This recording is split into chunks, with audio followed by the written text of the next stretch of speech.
Você sabe quais são os títulos executivos judiciais? Eu sou Renato Veloso, sou juiz de direito e professor, e neste canal eu ajudo estudantes e profissionais de direito a compreenderem melhor a teoria e alinhá-la com a prática jurídica, isso de uma forma descomplicada.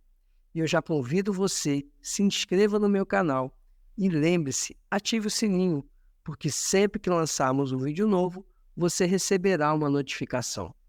Na Pílula Jurídica de hoje, vamos conversar sobre os títulos executivos judiciais. Essa pílula jurídica faz parte de uma série onde estamos abordando o processo de execução.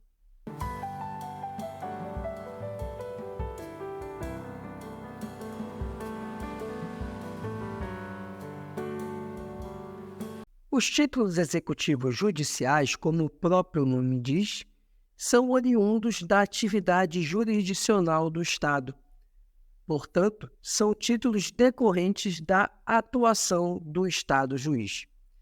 Para nós sabermos quais são eles, precisamos encontrar o rol que está no artigo 515 do Código de Processo Civil.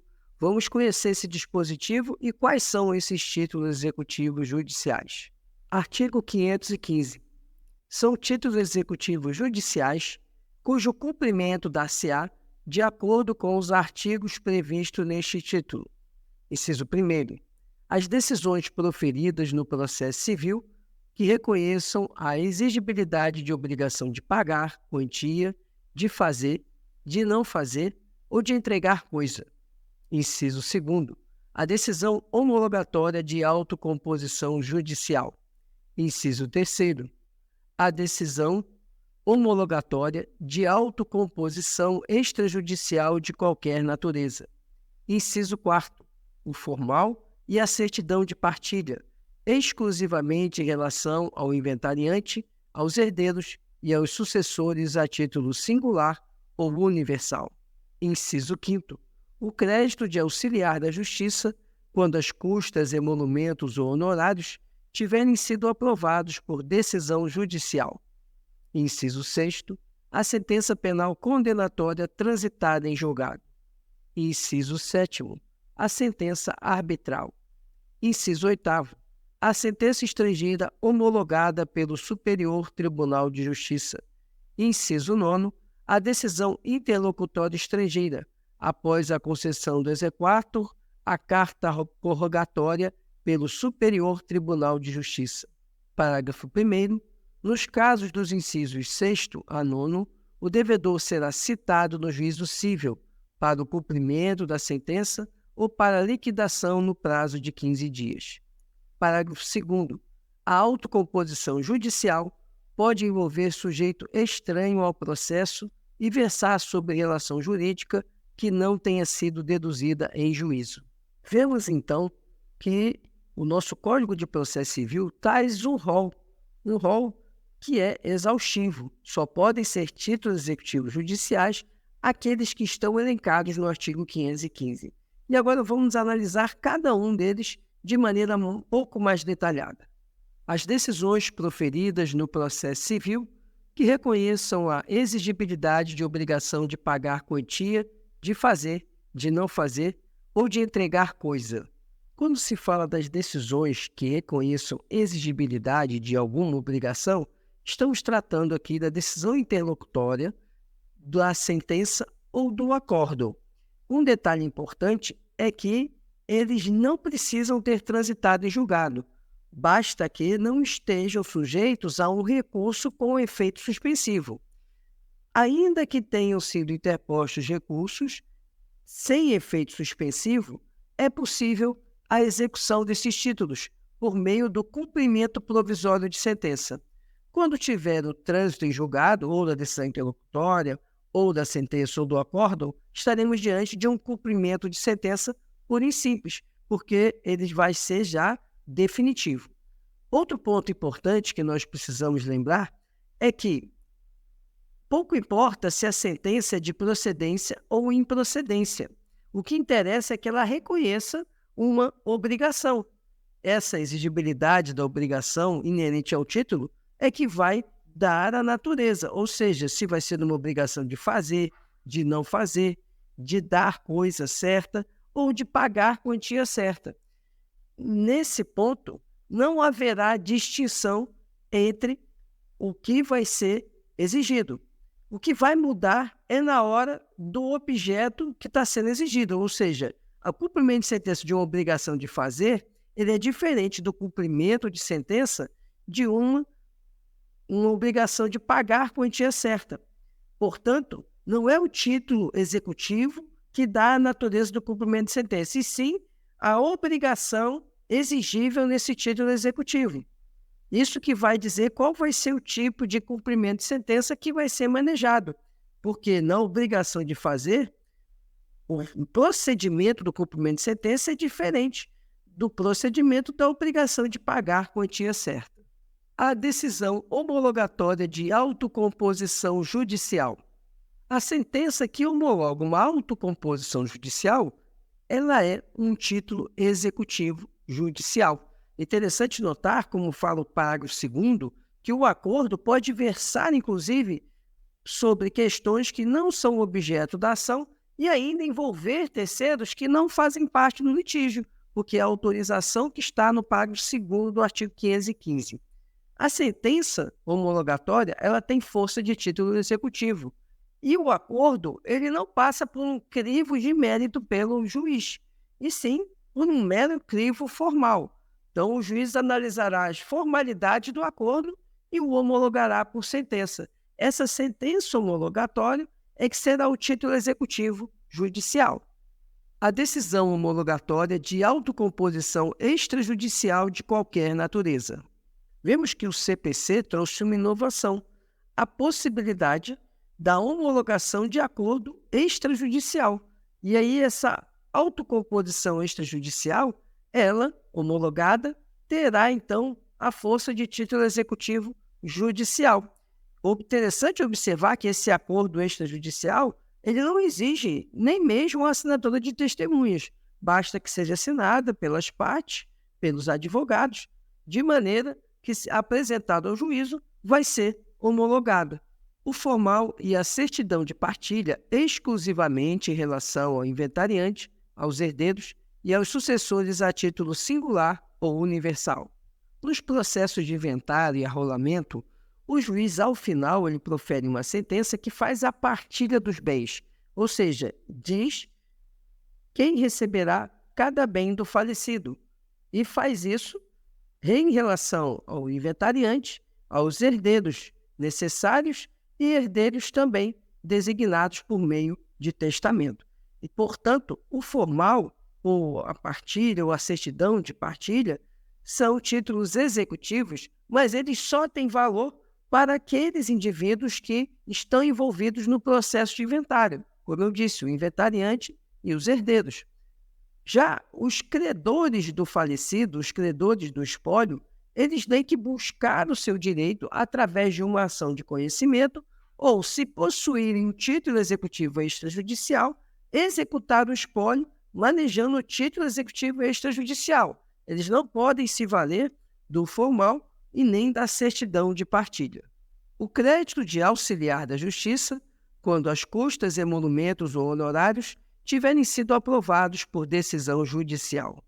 Os auxiliares da Justiça são aqueles que atuam em determinado ponto do processo no interesse da prestação jurisdicional. São os serventuários da Justiça, são os peritos, os intérpretes, os leiloeiros, tradutores, enfim, todos eles vão ter, em algum momento do processo, realizado um serviço, uma atividade, e com isso terão direito a receber determinado valor por esse serviço.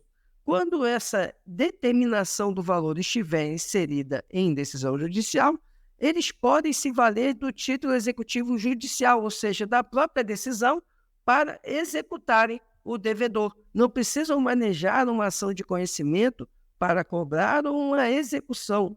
Eles vão fazer isso por meio do cumprimento de sentença dentro dos próprios autos, onde houve ali a decisão que lhe otorgou determinado emolumento, determinados honorários. A sentença penal condenatória transitada em julgado. O primeiro ponto importante que precisamos atentar é que, diferente da sentença civil, na sentença penal condenatória, é indispensável o trânsito em julgado. Portanto, só é possível executar no juízo civil uma sentença penal condenatória se ela já transitou em julgado. O segundo ponto é que o executado será sempre o condenado. E quem vai poder executar vai ser a vítima, o representante da vítima, ou então os herdeiros da vítima. E vão executar exclusivamente o condenado ou então os sucessores do condenado. Não é possível executar, por exemplo, o empregador do condenado numa situação de algum ilícito penal que estava ali envolvido em uma atividade em que ele prestava serviço, ele era um trabalhador em relação ao empregador. Vai ter que ser executado diretamente o condenado, ou seja, a pessoa que praticou o ilícito.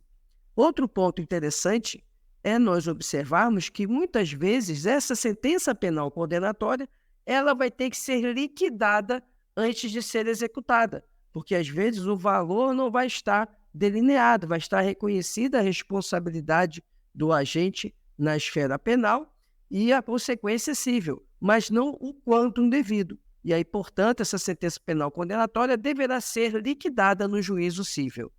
Uma pergunta interessante é a seguinte: o que vai acontecer se já existia uma ação de reparação de danos civil em tramitação e surge lá a condenação na esfera penal, a sentença penal condenatória transitada em julgado? O que acontece com essa ação civil? Temos duas possibilidades. Temos a perda superveniente do interesse de agir, já que já há uma condenação na esfera penal que vai repercutir na civil. E com isso, a ação civil vai ser extinta sem resolução do mérito. Outra possibilidade é a sentença penal condenatória não trazer o valor da condenação na esfera civil.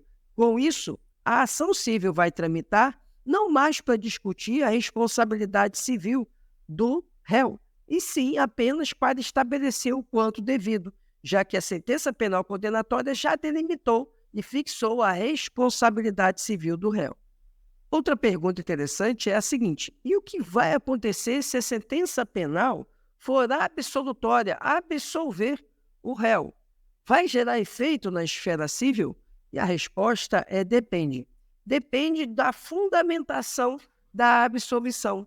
Se a absolvição se der por inexistência de provas, porque o fato não constitui crime ou porque não houve culpa, não significa que fica excluída a responsabilidade civil do agente. E, portanto, nessas três hipóteses, é possível, sim, manejar uma ação de reparação de danos civil e o réu ser condenado na esfera civil, embora absolvido na esfera penal. Por outro lado, se a sentença absolutória reconhece a negativa de autoria, ou seja, que não foi o réu que executou aquele ato que gerou o ilícito, ou ainda se reconhece que o réu agiu por legítima defesa, por estado de necessidade, ou ainda se reconhece que o fato não existiu, ou seja, ele não disse que o fato não é crime, ele disse que o fato não existiu.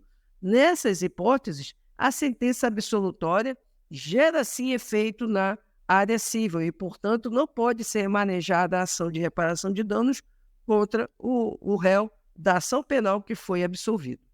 A sentença arbitral. A sentença arbitral é a única decisão que não é prolatada por um juiz que integra o Poder Judiciário. Ela é prolatada por um árbitro. E essa sentença ela terá, sim, força executiva de título judicial. E, por isso, vai ser manejada na esfera judicial através de cumprimento de sentença. A sentença estrangeira homologada pelo Superior Tribunal de Justiça. A sentença estrangeira, para ser executada no Brasil, precisa ser homologada pelo Superior Tribunal de Justiça. E, portanto, quando essa sentença for homologada pelo Superior Tribunal de Justiça, ela vai ser executada no país através de um cumprimento de sentença. A decisão interlocutória estrangeira, após a concessão do exequatur, a carta rogatória pelo Superior Tribunal de Justiça.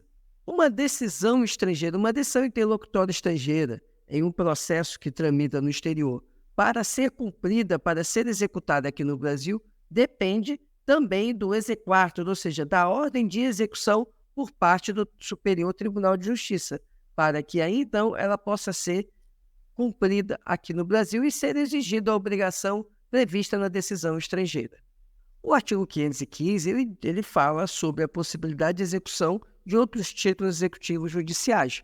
E aí nós queremos encerrar essa nossa pílula jurídica trazendo duas decisões que são passíveis de execução por meio de cumprimento de sentença, já que são títulos executivos judiciais. Uma delas é a decisão interlocutória que concede uma tutela provisória de natureza antecipada. Ela é passível de execução e vai ser executada ali nos próprios autos. Outra decisão é a decisão inicial da ação monitória, quando não é apresentado os embargos monitórios. Essa decisão ela já passa a ser executável, já que não foram apresentados os embargos monitórios. Esse, então, era o conteúdo que tínhamos para essa pílula jurídica. Se você ficou com alguma dúvida, deixe nos comentários sua pergunta, que nós responderemos com o maior prazer. E se você tem alguma sugestão de assunto para abordarmos, também nos apresente nos comentários, que nós vamos preparar a pílula jurídica do assunto que você deseja. Peço que você curta, comente e compartilhe. Ajude esse conteúdo a chegar a mais pessoas para que possam conhecer mais sobre o direito e possamos evoluir com o conhecimento jurídico no Brasil. Muito obrigado por sua atenção e até a próxima.